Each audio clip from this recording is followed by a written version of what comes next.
রাত গভীর, শহর ঘুমাচ্ছে, কিন্তু অন্ধকারের ভেতরেই এক নারী দাঁড়িয়ে আছেন একা, নীরব, অচেনা, অরক্ষিত। কেউ জানে না তিনি কে। আর এই রাতটা শুধু একটি পরীক্ষা নয়, এটা শহরের নিরাপত্তার আসল মুখোশ খুলে দেওয়ার রাত।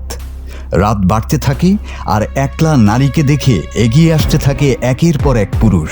কি চায় তারা? শহরের রাস্তায় নারীরা আসলে কতটা নিরাপদ, এই প্রশ্নের উত্তর খুঁজতেই এক ব্যতিক্রমী পদক্ষেপ নেন তেলেঙ্গানার senior IPS officer police commissioner Sumathi. সেই উদ্দেশ্যেই এক গভীর রাতে কোনো পুলিশ প্রোটোকল বা নিরাপত্তা ছাড়াই সাধারণ নারীর মতো ছদ্মবেশে তিনি দাঁড়িয়ে যান মালকাজিগিরির একটি বাস স্ট্যান্ডে। সময়টা ছিল রাত 12:30 থেকে ভোর 3:30 পর্যন্ত, অর্থাৎ যখন শহর প্রায় ঘুমিয়ে থাকে। তখনই শুরু হয় তার এই ফিল্ড এক্সপেরিমেন্ট। এই 3 ঘন্টার অভিজ্ঞতা ছিল বেশ উদ্বেগজনক।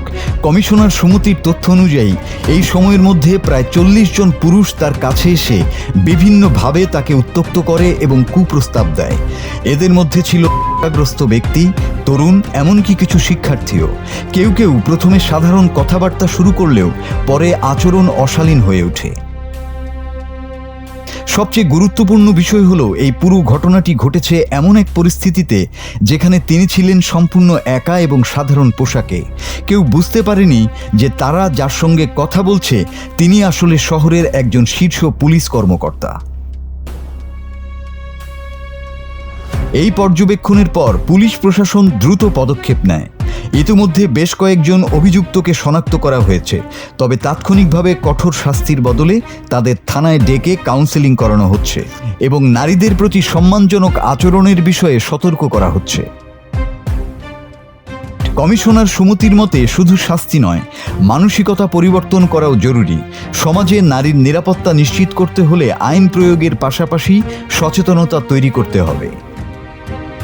এই নতুন উদ্যোগের পর মালকাজিগিরি এলাকায় সিসিটিভি ক্যামেরা বাড়ানো, পুলিশি টহল জোরদার করা এবং সি টিমের কার্যক্রম আরও সক্রিয় করার সিদ্ধান্ত নেওয়া হয়েছে। সব মিলিয়ে এই ঘটনা শুধু একটি অভিযানের গল্প নয়, এটি শহরের নিরাপত্তা ব্যবস্থার বাস্তব চিত্র তুলে ধরার এক শক্তিশালী উদাহরণ। মাসুদ হাসান, বাংলা টিভি।